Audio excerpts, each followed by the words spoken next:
Good evening and welcome to TPM's panel discussion, How Screwed Are the Democrats?, where we'll dive into the 2020 redistricting cycle and what it means politically. My name is Kate Riga. I'm a reporter in TPM's DC office and a co-host of the Josh Marshall podcast. It's really lovely to be with all of you, or at least to see your Zoom boxes. Before we start, I'd like to extend our deepest gratitude to the members who fuel our operation and made tonight possible. We simply couldn't exist without you, and thank you very much. If you're not a member but enjoy our work, please consider joining.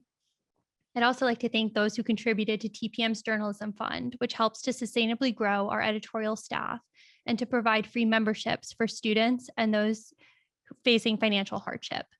At any time during the event, feel free to submit a question to the panelist channel in the Q&A chat at the bottom of your screen. As to who will be fielding those questions, I'm joined tonight by a top-notch panel of experts. They are Kyle Kondik, political analyst and managing editor of Sabatos Crystal Ball, the University of Virginia Center for Politics authoritative newsletter on U.S. elections. Kyle and his colleagues just put together a region-by-region deep dive into the redistricting cycle, which I highly recommend. He also has a book coming out next month called The Long Red Thread, A History of U.S. Elections Since the Early 1960s. Next, coming at us live from the back of a Suburban, we have Ben Jealous, president of People for the American Way, a pro-democracy advocacy group, which fights right-wing extremism and defends voting rights. He's also a professor at the University of Pennsylvania and previously served as president of the NAACP. We have Stephanie Ali, policy director at the Stacey Abrams-founded New Georgia Project, a nonpartisan voter registration group in the state, and one of the groups credited with helping President Biden win Georgia and Democrats take the Senate. She previously served as the Georgia campaign manager for All Voting is Local.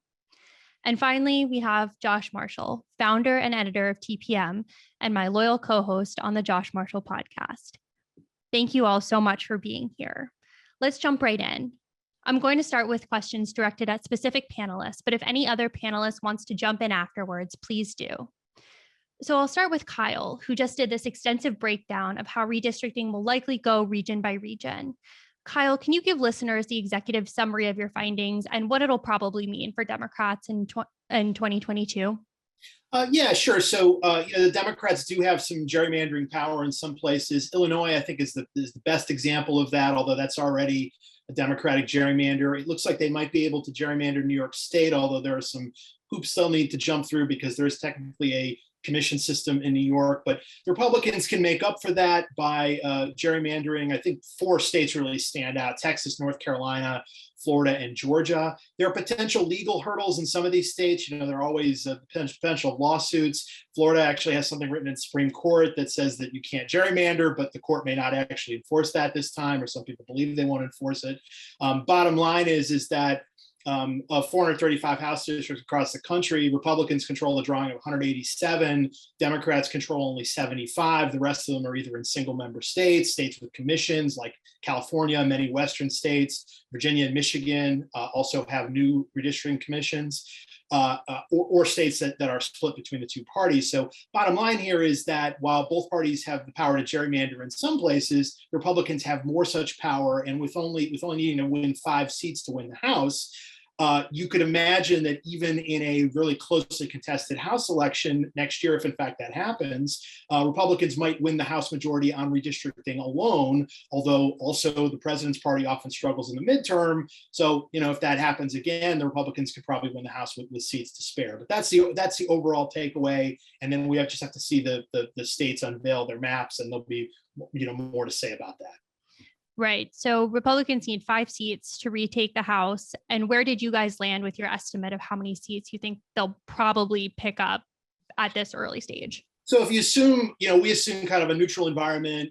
We had the Republicans netting some seats based on redistricting alone, but also maybe some spillover effects that affect some swing seats. So we thought the Republican net gain in sort of a neutral environment would be something like 12 seats.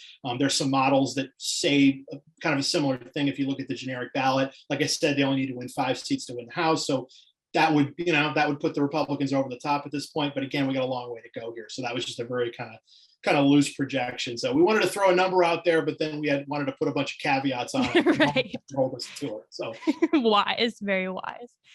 Ben, I wanted to ask you, you made redistricting a talking point during your 2018 run for Maryland governor. Can you kind of describe what your stance was then and how it was received? Sure.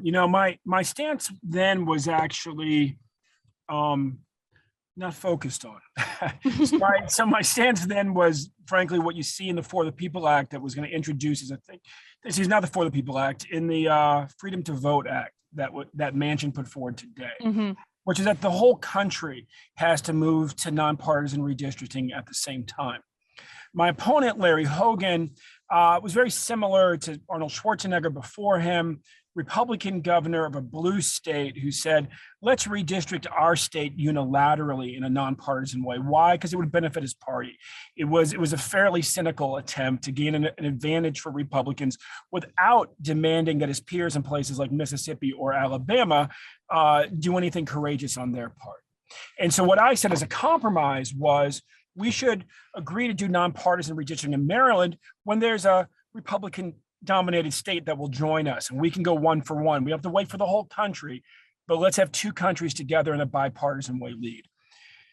Hogan was endorsed by the Post, and in a moment of mischief, the Post I would say intentionally misconstrued remarks that I made trying to get the advantage for their guy, which was, I at a Democratic event said that Democrats shouldn't cede Maryland's first district, that we should fight for it. Why? Because 2018 was, frankly, a year in which I felt like we could organize to overcome it's a pretty low turnout district out there.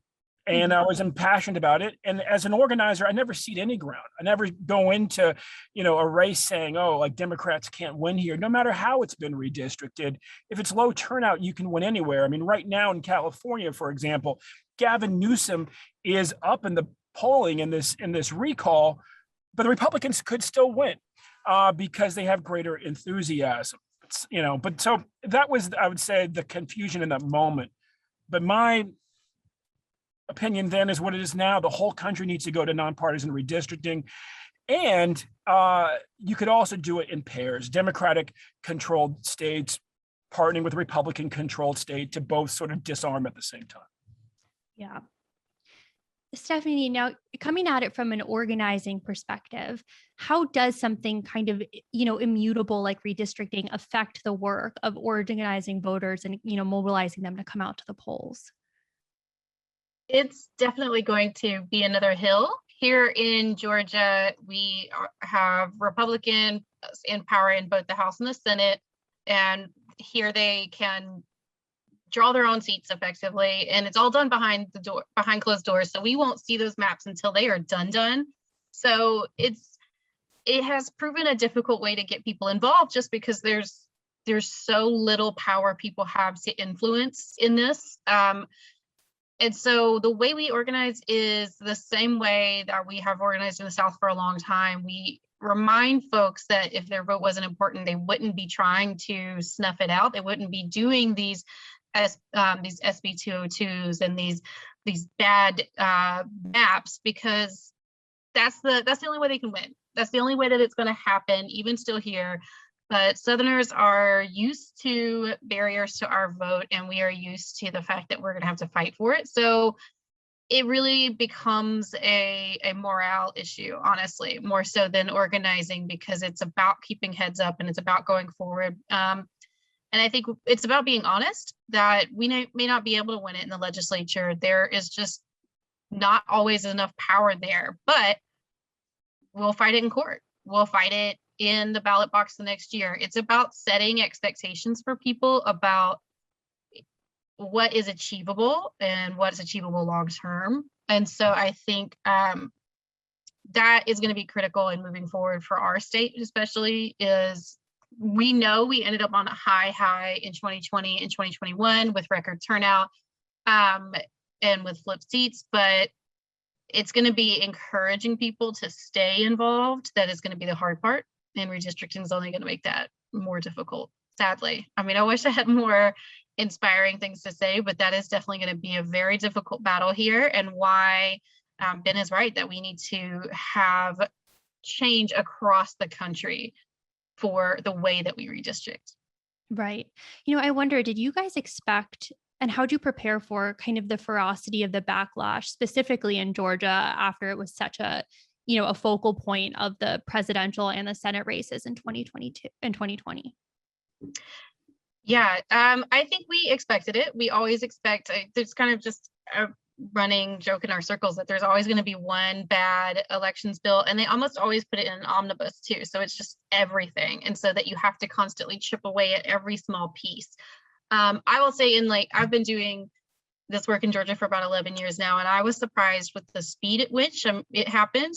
The bill came up, there were multiple versions, the hearings happened, and then bam, within 48 hours, it had gone through both houses and gotten signed. And that is wildly unusual. Even something like the 6-week abortion ban bill didn't move like that. So I think that to us showed that they know they don't have the power. It's also, I will say, in our favor, in the sense that 202 is just a messy bill of hodgepodge that is going to continue to get taken apart in court and continue to break down. But I think they showed their true colors, and it was just very egregiously obvious that everything that worked in favor of new voters, of young voters, of Black voters, brown voters, is what they attacked. Drop boxes and early voting and mail-in ballots and weekend voting in the original bill. It became super, super clear. And it was, I think, just too obvious. No more dog whistling, just straight out saying who they want access to the vote. So I think while we were caught off guard, it's actually it's done somewhat in our favor, in the sense that it has really shown people that this is going to keep fight. This is going to be a battle to keep fighting, and that we have to keep coming back to. Can I just jump in there for a Please. second? I've turned my flashlight in the back of the Suburban. It's getting super dark. I apologize. But this is a new trick for me. But what I say is this: my grandmother turns 105 in November. Her grandfather was born a slave. He died having served as one of the last Black state legislators in Virginia during Reconstruction. Wow. She knew her grandfather like I know her. And she's lived with his pain of having been betrayed by his colleagues who intentionally suppressed voters like those that he represented in order to return white supremacy to be the law of the land in Virginia. And that, as I'm sure Kyle knows his history, the 1902 Virginia Convention, that was the language that Senator Glass used, who would go on to be Woodrow Wilson, Secretary of the Treasury. He introduced 5 voter suppression bills, and he said these bills will restore white supremacy as the law of the land in every county in Virginia. And my grandmother lives on the balcony of history now. That's where you are when you're 104 and about to be 105. You remember the past, the long past, better than you remember the recent past. And my grandmother would tell you that when a fox is backed into a corner, it gets quite vicious.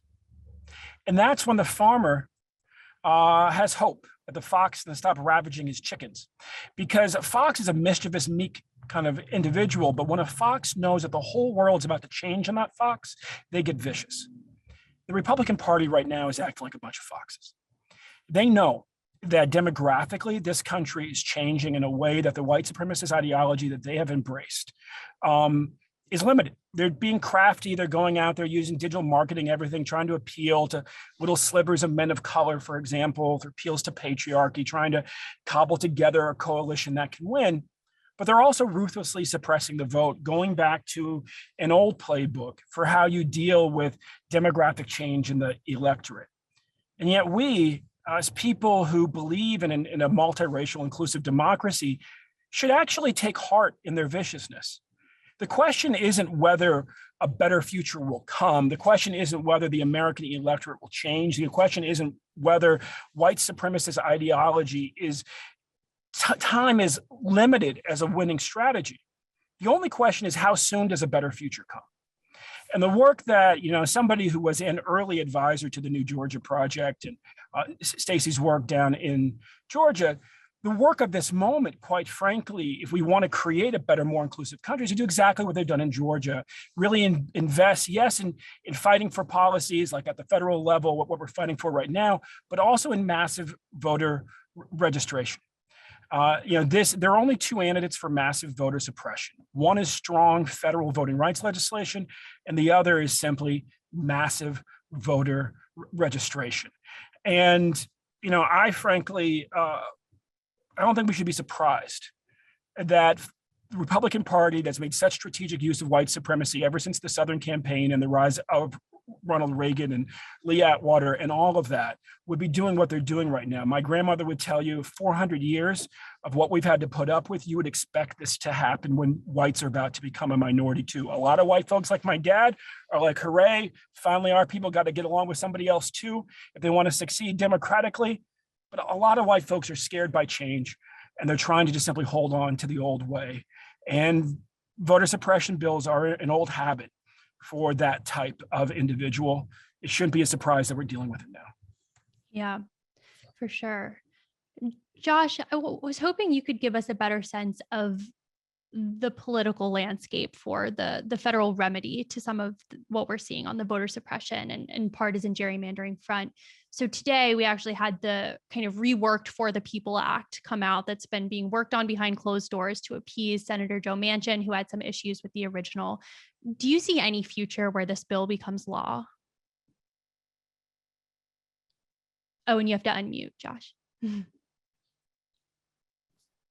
Sorry, I shouldn't. There's his dulcet tones. Yeah, the least technically able person here. It's a little hard to be optimistic about the outlook for the bill in this Congress. As with so many things, this has been the sort of the great reality of 2021, that so many of the key political questions, things you have to analyze, things you have to understand, are things going on in Joe Manchin's head. Right, because if he decided, and secondarily, Kyrsten Sinema's head, which frankly is even harder for me to figure out. I think I understand what Joe Manchin is about. From my perspective, I don't like what he's about in a lot of ways, but I think I get it, where he's from, kind of ideologically, blah blah blah blah. Kyrsten Sinema, no idea.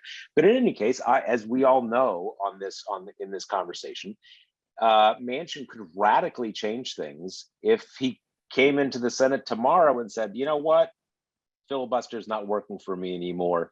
Let's get down to some, straight majority votes. The one thing, as I think with so many people, if he is that dug in on that, it's a little hard to see why he would have spent a lot of time coming up with this new flavor of this bill if we know it's going to get 50 votes and go nowhere. So I think because what is holding Democrats up on a lot of these bills is so arbitrary and seems so based on, again, sort of how Joe Manchin wakes up each morning, I think there's still a chance. Just because, again, why go through all that? Why spend all this time reworking it and tweaking it if you're just going to let it die on a 50-50 vote? So I'm not terribly optimistic. I don't think there's no hope. I think it's still possible. And there's something when Kyle explains kind of like the lay of the land with redistricting in next year, I go through this exercise in my head where I'm looking for ways to say, okay, you know what, you're not thinking of this, or you're not thinking, but the problem is I know he knows everything, right? So he's right. The one thing I would say, and I think Kyle would agree with this, with redistricting, we are talking about the likely outcome of a sort of Goldilocks median election. But we don't know what's going to be going on a year and a couple months from now. It would certainly not be out of the realm of what we've seen in history if Joe Biden's just really unpopular, not for any terrible thing he did, just because maybe COVID's still going on and whatever, it happened happened to Clinton, happened to Obama. And maybe, redistricting gives them another 10 seats, but maybe they get 40 seats, right? Because that's just what happens. Or maybe Biden's doing really well, in which case Democrats hold the House, even though they're kind of, 10 seats are taken away from them. So that's what I always kind of go back to. The patterns that we know about in advance, the fact that midterm elections hard for president, after 2 years, the redistricting is not going to go well. We don't know how badly it's going to go, blah, blah, blah, blah, blah. But fundamentally, like all elections, it's going to come down to who's popular then. So, and we don't know. There's the one thing I will say about our politics in 2021 and 2022 is there's so many things going on that there are actually there's a big range of stuff, a big range of potential options of what could happen. We could, God forbid, maybe COVID gets worse. There's a new variant and this and kind of everything's terrible. Or maybe kind of like, we turn the bend in the next few months on COVID, and suddenly everybody's getting back to work and everybody's pumped. There's so many big things going on. We've got an ex-president who tried to mount a coup like 7 or 8 months ago. We don't know what's gonna, are things going to come out about that investigation? So that's my reason why I'm not without hope about the near term, just because there are a lot of things in flux. All of the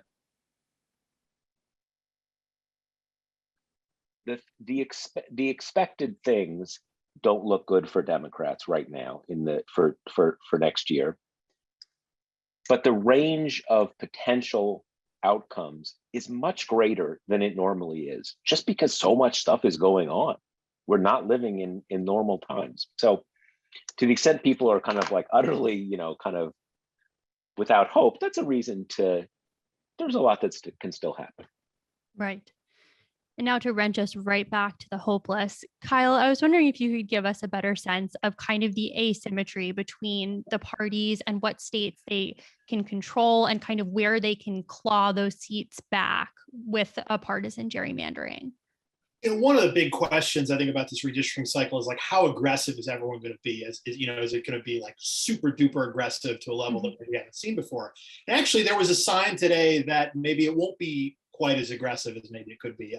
Indiana, the Republicans there who control state legislature, control governors, so they basically have to say on redistricting. There are only 2 Democratic seats in Indiana. One is in Indianapolis. The other one is in Northwest Indiana, basically kind of part of Chicagoland, like Gary and Hammond, et cetera. And there was some thought that the Gary Hammond seat, Indiana won. There was some thought that district would be sort of ripped apart because it's been trending Republican anyway. It's still a Democratic seat is drawn. But there were several seats kind of like that across the country that are kind of like Democratic islands surrounded by red that it'd be pretty easy for Republicans to take apart. You could a Democratic example of that would be Ben mentioned Maryland 1, the Eastern Shore district, that Democrats hypothetically could gerrymander to get to 8-0 in the Democratic House delegation in Maryland. Well, anyway, this draft map came out and basically Republicans didn't change anything or made only minor tweaks to adjust for population in Indiana 1. And so that's a sign that in that particular state, assuming that's the map that stands up, that's not actually a maximal gerrymander, because a maximal gerrymander would probably be 8-1 Republican.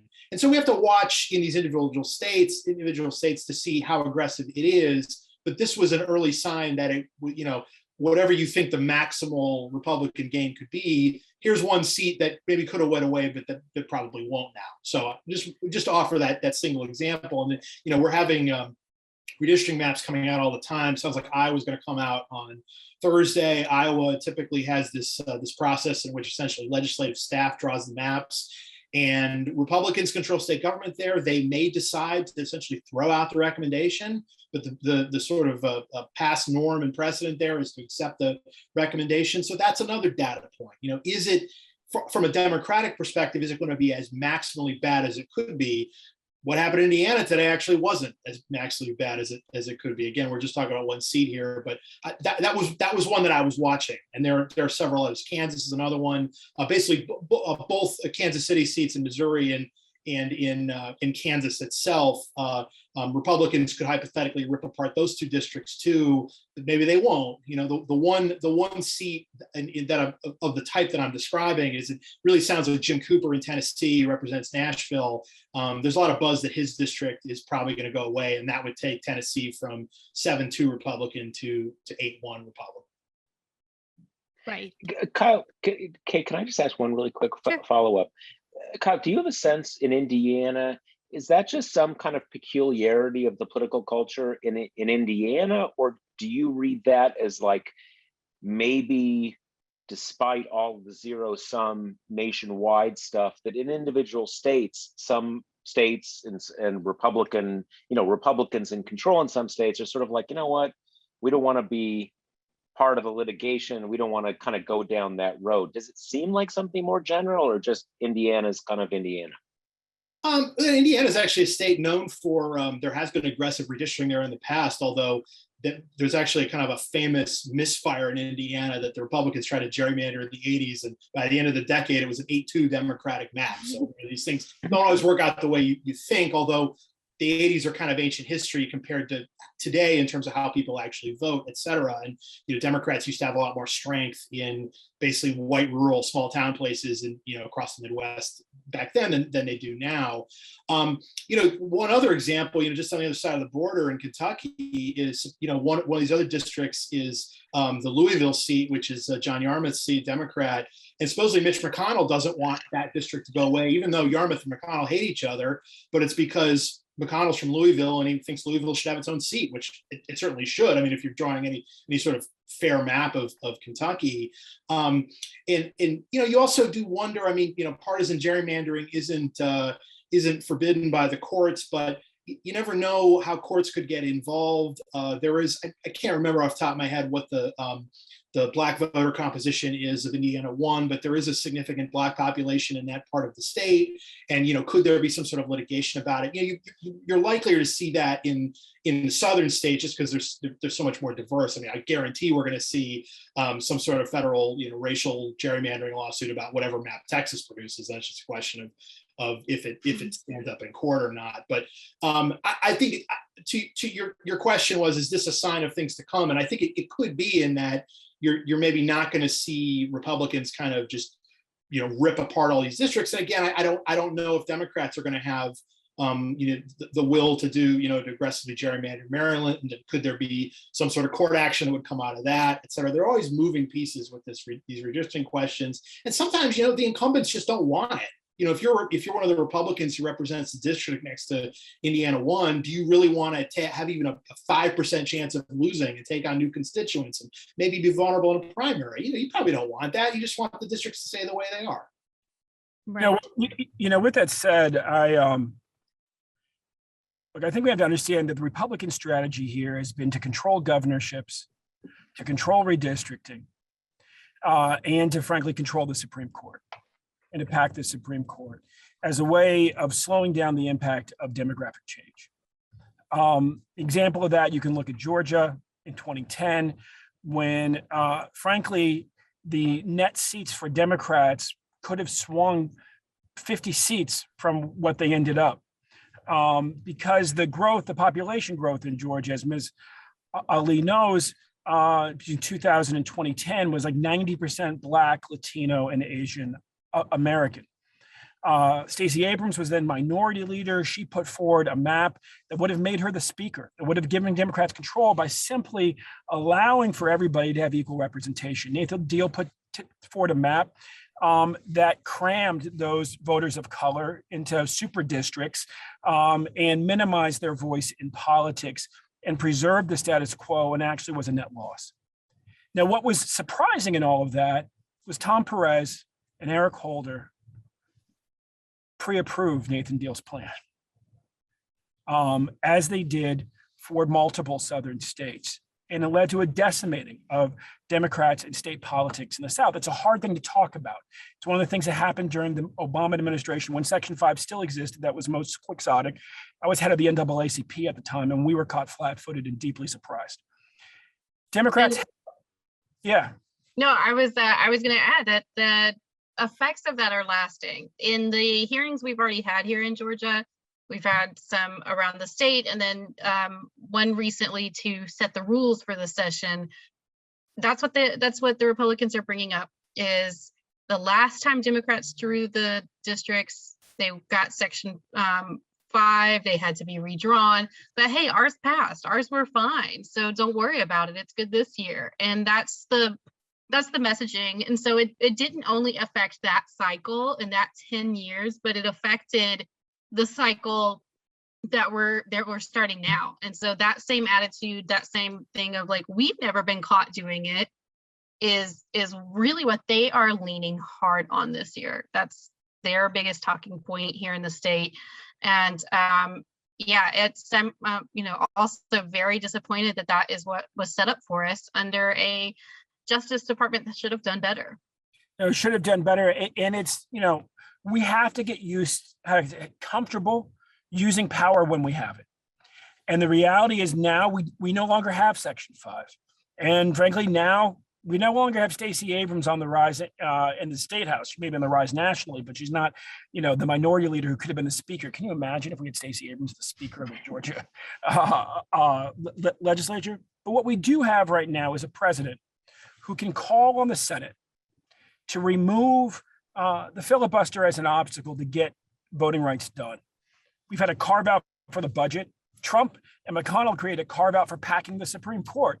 And there's no reason why Biden can't help Schumer whip the votes to create a carve out for voting rights legislation. Sure, some people say, well, Republicans might get control and they might take it back the other way. Okay, if we don't lead right now, if we don't protect voting rights on our watch right now, there will be lasting impacts for a very long time. And so that's what we're focused on at People For with the League of Women Voters. We've begun a civil disobedience campaign at the White House. Why? Because everyone's putting pressure on the Senate, and the Senate leaders are pretty clear. We need pressure on Biden. We need Biden to step up and help us. If we could flip, McConnell and Sinema on this question, we would have. We need his help too. And so Biden needs to frankly do what the last time he was part of the team at the White House wasn't done, which is to use their power maximally to protect voting rights. This is something I'm curious about if any other panelists have thoughts. A refrain I keep hearing from voting rights advocates during my reporting is that, they're baffled by what seems like President Biden's kind of apathy on this issue, or that they're not seeing the same passion he brought to something like the infrastructure legislation on voting rights. And I'm curious, kind of going off what Ben says, if any of the rest of you have thoughts about what do you want to see from President Biden on this issue? What would President Biden kind of taking the lead on getting voting rights legislation passed look like? I'll start in. Yeah. New Georgia Project has been putting this pressure on Biden. That's what we decided was the right thing to do for many of the reasons Ben mentioned. But frankly, he gives an entire speech on voting rights and its importance and drops our dear John Lewis's name, but doesn't mention filibuster at all. He is making it very clear through this kind of moving around the issue that he's not willing to give it his all and pull out all his stops. So why should anyone else? The other thing I'll say is we in Georgia just saw that this whole mansion attitude of, I get to wake up and decide the future of the country because I can hold out is something that is spreading in the party. Carolyn Bourdeaux, who is our District 7 rep, who is going to face a tough gerrymander redistricting kind of process because they're going to want that district back, starts holding out on infrastructure as one of kind of 9 moderates that were holding out, and eventually voted for the process, eventually voted for the reconciliation bill. But we had to spend so much, organizers in Georgia had to spend so much valuable time talking to her. And that's because there isn't a heavy hand at the top of the ticket, that from the White House that says, do the right thing for your constituents and for the people who brought you here, or they're not going to bring you back here. So I think it's those two things that not specifically naming the options that are there and not putting that pressure, where it needs to be. There are a lot of negative things to say about LBJ, but like, he was heavy-handed and he kept his people in line. And so I think that's what we're missing. Well, yeah, and that's the danger in this moment, is that Joe Biden thinks that he's called to be the second coming of FDR and focus on building the economy and dealing with difficulties overseas, when he's actually called to be the second coming of LBJ and do all of that and also lead on voting rights. And if he fails to recognize that, the likelihood that he has a problem with his base, as far as enthusiasm, as far as belief that you're actually willing to put it on the line for us, so we should do everything we can to reelect you, is pretty high. Folks, quite frankly, Joe Biden owes his entire political career to Black voters. Let's be really clear. If you don't know the demographics of Delaware, go Google it. And the reality is that it was Black women who saved him down in South Carolina. Him betraying Black voters in this moment by being, frankly, less than courageous in this moment is not acceptable. And it does great harm, quite frankly, to a lot of working class voters of all colors, including working white women. There's a way for him to do this. That's kind of true, Joe Biden. Unfortunately, he's looking like the standard politician who wrestles with his conscience and wins each morning. And we need more than that from him. The dogs want to chime in. Yeah, turn the mic. My apologies. The one thing I totally agree with everything everyone has said. But my fear here is that Biden knows that Manchin will not move, and I don't know that, right? But when I hear people saying Biden needs to make this a priority, he needs to kind of bring everything to bear, lean on Manchin, I don't know to extent cinema. But again, my fear is that the reason that is not happening is that he knows that Manchin is not going to move on this. And if he knows that, he's not going to kind of put himself out there to fail. Now, again, I'm not saying that's true. And it's perfectly reasonable to say, you don't know until you try. Maybe Manchin saying, hey, I'm never going to move on this, so don't call me out. But if you did it, maybe it would change. But again, when I think about why, Kate, you said, people are mystified. Why isn't he kind of making this central? I fear that is what it is, that Manchin won't move on this. Joe, I don't want to cut you. Josh, I don't want to cut you off talking about Joe, but in the Bible, there's very few things that are repeated in the Old and New Testament. One of them is the definition of faith. Faith is the essence of things hoped for and the evidence of things not seen. And Joe has frankly asked a whole bunch of people of faith to put faith in him, and he needs to show some faith too. And the courage that faith gives you. When the NAACP went into court in Brown versus Board, we only counted 2 votes in the Supreme Court, and we came out with 9. And that's what faith does when you have the courage to act on it. And the reality is that we've seen Schumer actually put a lot of pressure on Manchin.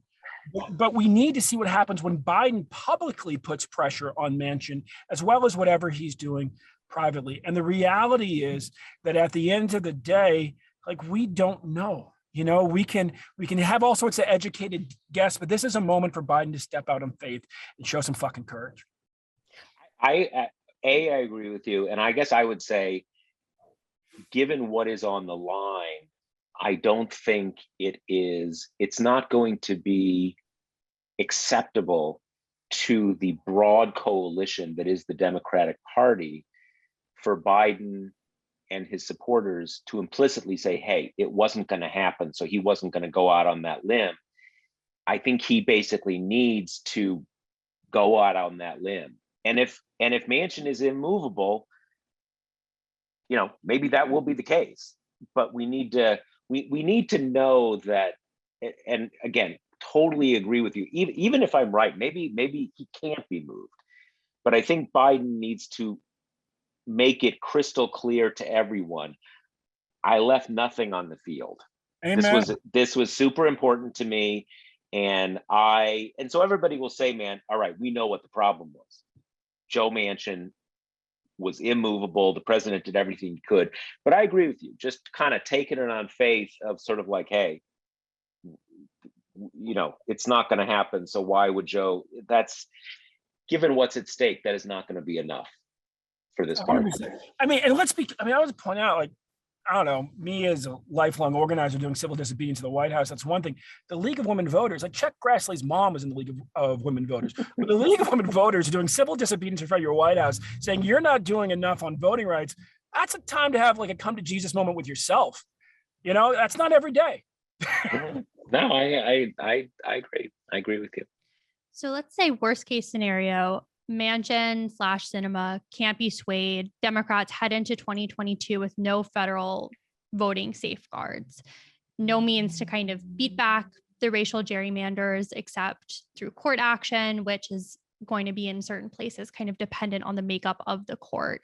Stephanie, maybe this is a good question for you, but how do you kind of organize and keep up the spirits of voters when they're being barraged with headlines about these kind of immutable built-in disadvantages that they'll have to kind of clamber over even to vote and have their vote matter?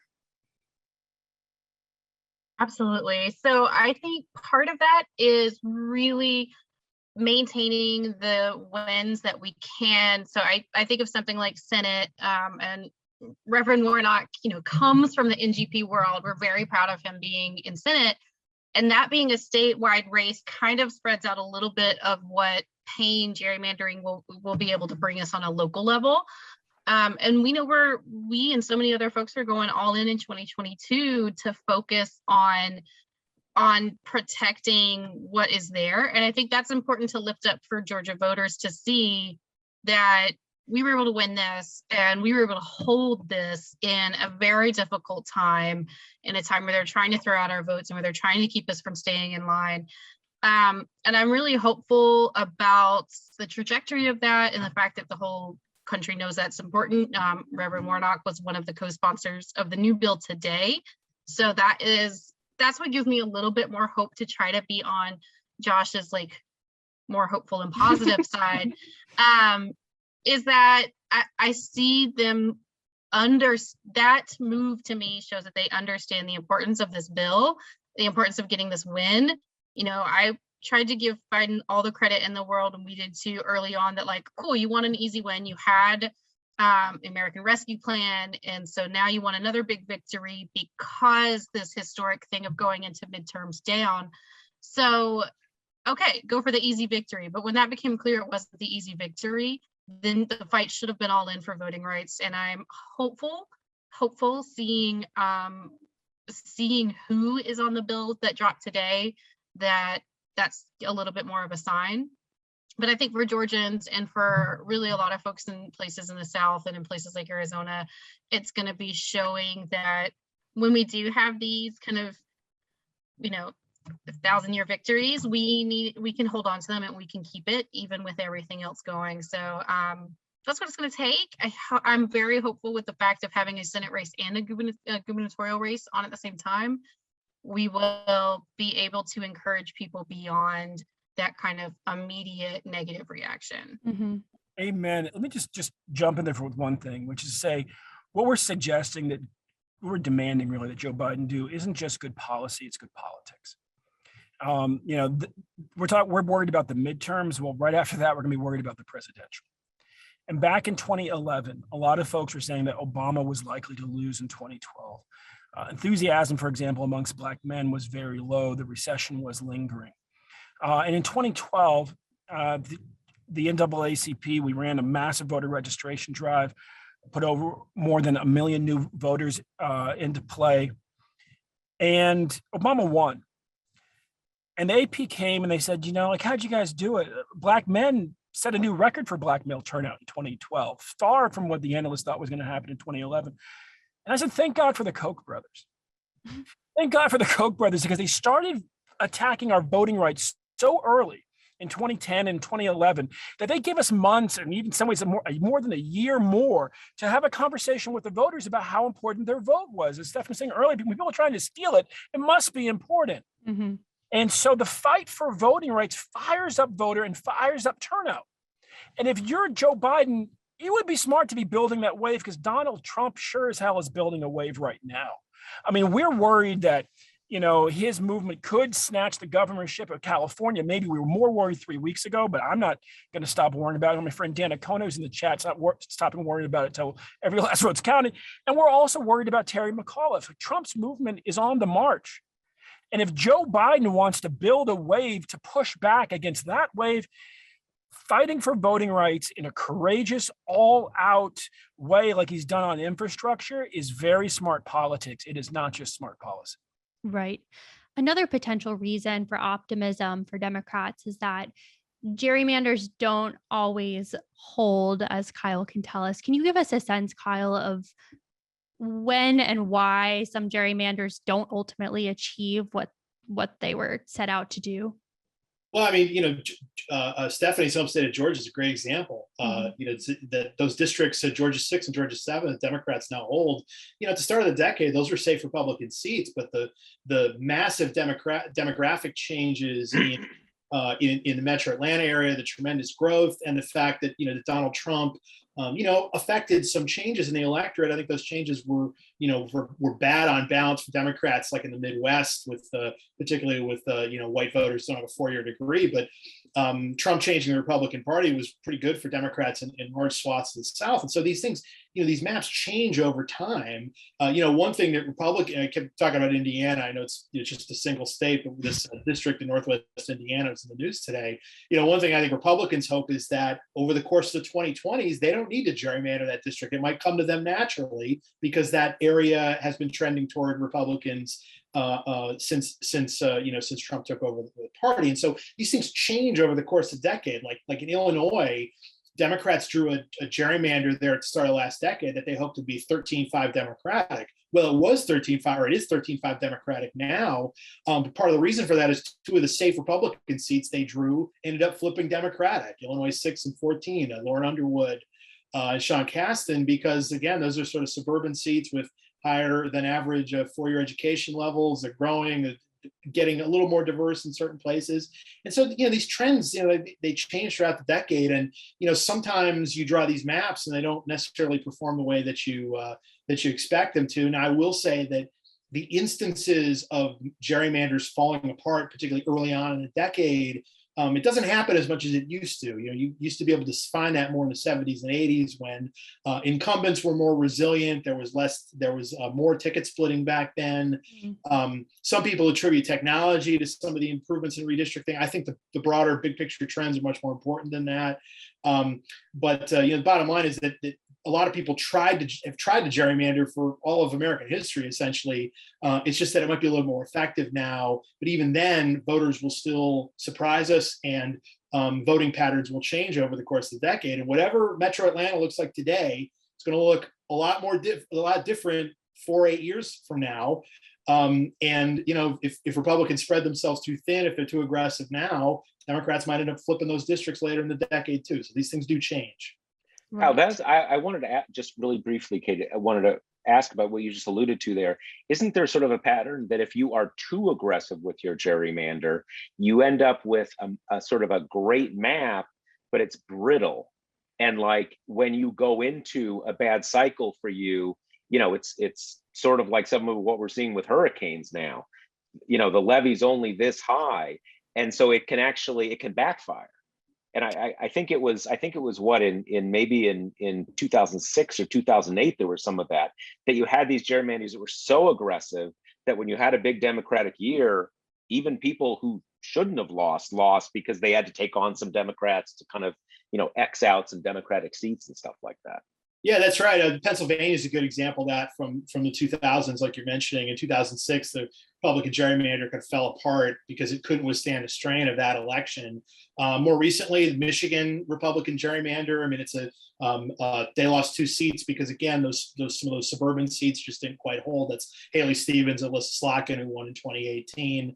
And look, like, what if Georgia Republicans decided, well, because they probably could do this, hypothetically, let's draw out both Lucy McBath and Carolyn Bordeaux, and let's try to get 2 new seats now. Maybe that would work in 2022, by 2024, 2026, then they might end up losing both of them because they were, they spread themselves too thin. And there are other there's at least one other district in Georgia is currently composed that isn't really competitive now, but 2, 4, 6 years from now might be, just because again the demographic change in those places are so quick. I mean, it's interesting, like in Virginia, Virginia's, granted, the governor's race is still really competitive, but at the federal level certainly become very Democratic in recent years. And just like Northern Virginia has become this super growing Democratic vote zone, Metro Atlanta is really changing the same way. I remember thinking many years ago that there was going to be this sort of like Virginia would shift, and then North Carolina was right behind Virginia, and then Georgia was right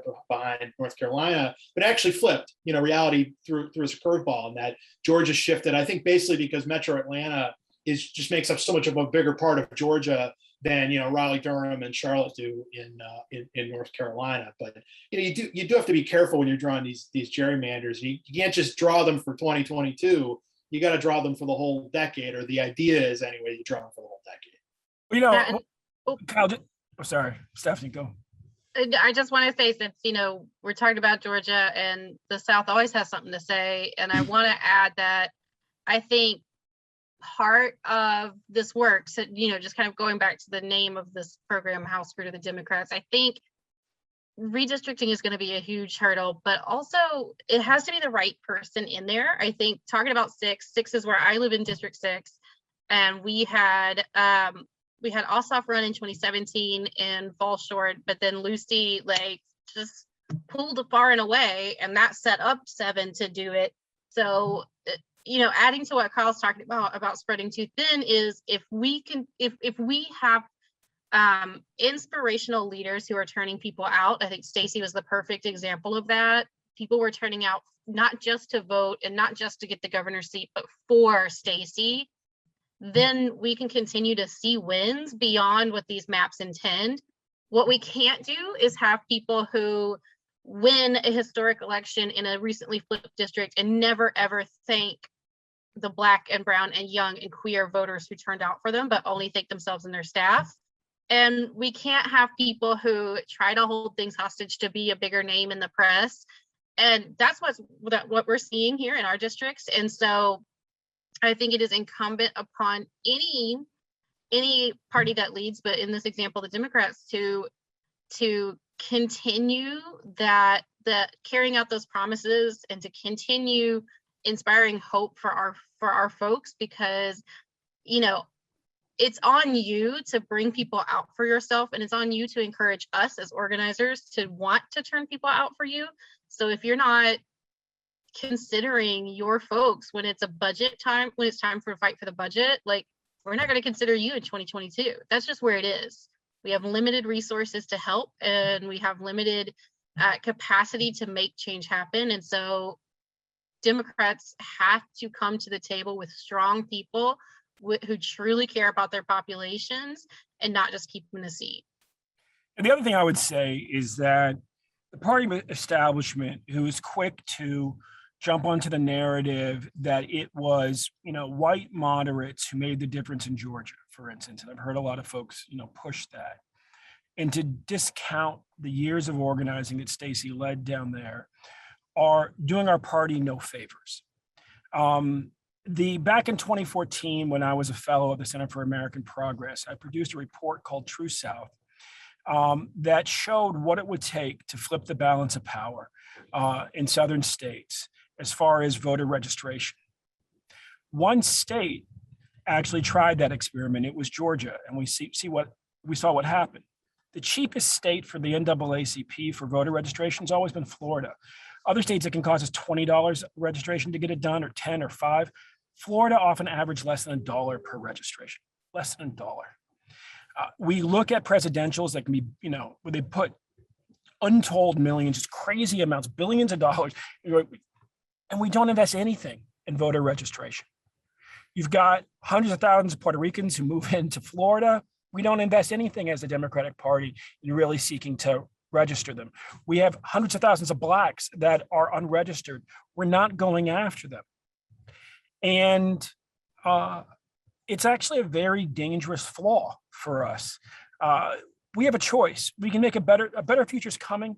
demographic change is going to help. Demographics aren't destiny, but what's happening to this country is going to change politics. It is possible to make that better future come faster. Georgia showed us how to do it. It wasn't sort of like a surprise. It was 7 years of a lot of hard fucking work. And we need to be about the hard fucking work of massive voter registration in the South. It is inexpensive, and it can have transformative results at the district level and even at the state level. Right. Okay, I want to incorporate an audience question here. This is probably best for Kyle. It's from Paul. He says, is there an analysis of how state courts might respond to aggressive gerrymandering? Kyle, maybe you can give us a sense of the court atmosphere, particularly around that region we were talking about earlier, Florida, Georgia, North Carolina, Texas, kind of those areas where Republicans seem poised to squeeze the most seats out of a gerrymander. So key point, first of all, is I'm sure all you remember, a couple of years ago, the Supreme Court basically reiterated that it wasn't going to intervene in partisan gerrymandering cases. Of course, federal courts often do in racial redistricting cases, and particularly if a good example is Virginia in advance 2016. The court said, there basically were too many Black voters packed into Bobby Scott's district. That district was unwound. The Democrats immediately got a new district out of that, and it contributed also to Abigail Spanberger winning her race in 2018 in Virginia. So there's that component. Again, we're going to see that, I'm sure. The Mark Elias and a lot of Democrats are going to be poised to file lawsuits. In fact, there's some sort of preemptive action that's happened in some places. But sort of a newer innovation in partisan gerrymandering lawsuits has been basically state courts. And so we had Democratic controlled courts in Pennsylvania and North Carolina throw out Republican gerrymanders in 2018 in Pennsylvania and in advance 2020 in North Carolina. And it may be that the future action for gerrymandering comes in these state courts. And you could go through a lot of different states. Like I mentioned, Florida, Florida has a pretty conservative state Supreme Court, but we already have some precedent in them throwing out, at least partially throwing out a Republican gerrymander in advance 2016. Could they still do that if Republicans go too far? Or, does that precedent have some effect of maybe constraining Republican activity to a certain degree in that state? Ohio, my home state, they have a new kind of less partisan redistricting system there that Republicans basically can still gerrymander on, but there's some thought that even if they do, and that the Ohio Supreme Court would be a backstop. The Ohio Supreme Court is 4-3 Republican, but there's some thought that the Chief Justice, who's Republican, might side with Democrats on redistricting. Democratic lead in North Carolina was cut from 6-1 to 4-3 in the last election. In that Supreme Court, the Chief Justice is now a Republican. Does that mean that North Carolina's Supreme Court will not intervene this time in gerrymandering? There are lots of different moving pieces here, but it seems like as the Supreme Court, again, as U.S. Supreme Court has again reiterated, hey, we're not getting involved in partisan gerrymandering, that this may become more of a state court issue, and depending on party control of the court and what they're feeling at a certain time, could they sort of find in their own constitutions reasons to reject partisan gerrymanders? I think that's definitely a realm to watch. Right. All right. I think we have time for one more audience question. Any panelists who want to take a stab, feel free. This is from Dave. He's talking about the right's decade-long effort to take control of the judiciary, and how this seems like another example of how one side plays the long game while the left relies on appealing to norms and rules that are systematically dismantled. Is there any coordinated effort on the left to push back against these efforts? And I would add, what should the left be doing to kind of combat these decades of work to take over state legislatures and pack the judiciary and everything like that? I would love to jump in to just say, I think the 2018 election showed here in Georgia how important those positions can be, that are those down ballot positions, for example, Secretary of State. I think Ben talked perfectly about Stacey had this long game to register voters, and somehow they were trying to attack her on that of, you've been out here planning for years to run, and getting people registered, versus her opponent, our current governor, Brian Kemp, who was the Secretary of State at the time and had his eyes on Georgia, on governorship the whole time, and was able to utilize that office through purging and through moving polling places and through just every dirty trick in the book. So there is a lot of power in essentially down ballot races and in those positions. That's one of the things we're trying to lift up in 2022 is it's not just Senate, it's not just governor that's on the ballot. These positions matter, and the people holding these positions matter for turnout. I was young when it happened, but you think about Florida in 2000, that came down to supervisors and staff who could make that change happen at such a small level that adds up.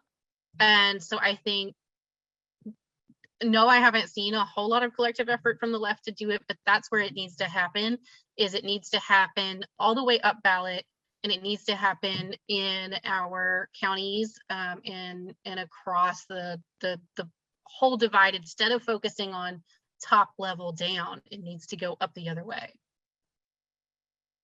Kate, if I can jump in, I've got Please. a hard at 7. But I would just say this. There have always been only 2 antidotes to massive voter suppression. The first is strong federal voting rights legislation. The second is massive voter registration and massive turnout. We have to be fully invested in both, and Biden needs to be showing courageous leadership on both. There is no reason for us just to roll over and play dead in the midterms, and we sure as hell can't do it for the presidential. But the only way that we get even the chance of like repeating what FDR was the last Democrat in the midterms, let alone holding off Trump's comeback, is to fully invest in both now. You can't do it like a month out. So that's my prayer. That's my hope. That's what we're fighting for, people for the American way. Honored to be with you guys here. It was really, really fun. Thanks for being with us, Ben. Josh, Kyle, any final thoughts before we wrap up to put you right in the spot? What was it? Remind me the question you just had. Yeah, we were talking about the decades of kind of Republican Right. entrenchment in the judiciary and the state legislature and how Democrats can combat that. I think one way you can combat it is to do it, right? I mean, look, there's a lot of stuff, with the packing, the sort of the right-wing packing of the judiciary, which is, I think, deeply corrupt. I don't mean that in the sense of money changing hands, venal corruption, but you are attacking how these parts of the government are supposed to run. But making, kind of funding and organizing and making sure you've got a good crop of candidates for local, for state legislatures and stuff like that. Some of that is you gotta hustle. And as much as the effects of that have been very malign from a democratic perspective, to a certain extent, that's something Democrats have brought on themselves. And so, the main way to combat it is to do it. You have to sort of out hustle. And I don't mean that. There's a lot of organizers who kind of, know this, and they're doing everything they can every cycle. It really comes down not so much to organizers. The people who've already given themselves to organizing are doing everything, right? It really is people who are, kind of politically involved into politics, care about politics, but those people need to be leaning forward more, and more of them need to become organizers and activists.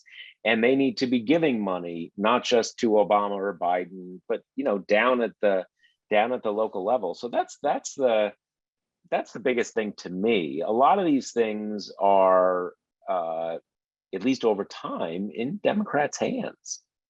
Right. And Kyle, if you could kind of wrap us up, could you give us your quick summary of what was the story of redistricting last decade and what's going to be the story this decade?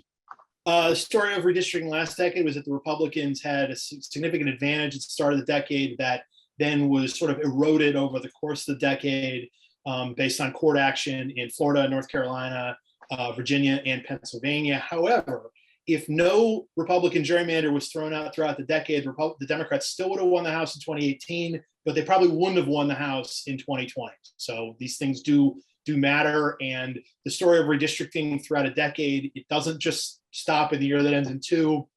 Usually there are, there's delayed court action. There also, there aren't any federal prohibitions on drawing new maps at a different point in the decade. I was going to ask just that. Kind of, no one's ever revisited the Texas thing from 2003, and I guess that's partly because you haven't had exactly that set of facts. Well, there's no laws on that. You can do it whenever you want. Georgia Republicans did it before, I think it was before the 2006 election. Colorado tried to do it, but Colorado's state court said that their own state law forbids it. And so some states, based on readings of the law, do have these restrictions. But and we didn't see it at all in 2010s. You didn't see a legislature actively redrawing a map. It was just that the courts weighed in. So these things do change over time. Again, the redistricting story is going to be one told not just over the next several months, but also really in the courts, potentially over the course of the whole decade. Right. Okay, I think that wraps things up for the evening. Thanks so much to our wonderful panelists, our members, and everyone who donated to TPM's Journalism Fund. I think we all have a lot to chew on after tonight, and I hope you'll join us for more events like this in the future. Thanks so much, everyone, and have a good night.